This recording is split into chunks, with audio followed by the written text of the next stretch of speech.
ये कोई भूत वेताल नहीं बल्कि स्वयं भगवान शिव के परम भक्त थे, भृंगी ऋषि। लेकिन एक समय ऐसा आया जब उनका शरीर केवल कंकाल जैसा रह गया और इस ऋषि की ऐसी हालत स्वयं माता पार्वती ने की थी। आखिर ऐसा क्यों हुआ? भृंगी ऋषि भगवान शिव के अत्यंत कट्टर भक्त थे। उनकी भक्ति इतनी एकनिष्ठ थी कि वे शिव के अलावा किसी और रूप या शक्ति को स्वीकार ही नहीं करते थे। वे मानते थे कि केवल शिव ही परम सत्य है, इसलिए जब भी पूजा करते सिर्फ शिव की परिक्रमा करते थे। एक बार भृंगी ऋषि कैलाश पर्वत पर भगवान शिव के दर्शन के लिए पहुंचे। वहाँ सभी ऋषि शिव पार्वती दोनों की परिक्रमा कर रहे थे, लेकिन भृंगी ने हमेशा की तरह केवल शिव की परिक्रमा शुरू कर दी। ये देखकर माता पार्वती ने उन्हें समझाया कि वे शिव से अलग नहीं हैं, वे शक्ति हैं और बिना शक्ति के शिव भी पूर्ण नहीं होते। इसलिए शिव के साथ पार्वती की पूजा भी अनिवार्य है। लेकिन भृंगी अपनी बात पर अड़े रहे। भृंगी ऋषि ने साफ कहा कि उनकी भक्ति केवल शिव के लिए है और वे किसी भी स्थिति में शिव के समान किसी और को नहीं मान सकते। जब शिव और पार्वती अर्धनारीश्वर रूप में एक हो गए तो अपनी हठ धर्मिता में आकर भृंगी ऋषि ने भृंग का रूप धारण किया और दोनों के बीच से निकलकर केवल शिव की परिक्रमा करने की कोशिश की।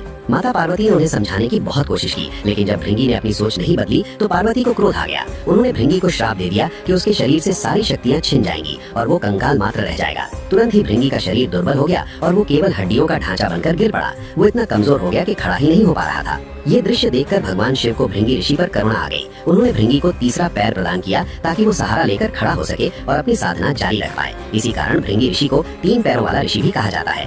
इस घटना से भृंगी ऋषि को समझ आया कि शिव और शक्ति अलग नहीं बल्कि चेतना और ऊर्जा के रूप में एक दूसरे के पूरक हैं। उन्होंने अपनी भूल स्वीकार कर शिव पार्वती दोनों से क्षमा मांगी और भक्तिपूर्ण तपस्या के मार्ग पर चल पड़े। हमारे चैनल को लाइक शेयर सब्सक्राइब करें। हर हर महादेव।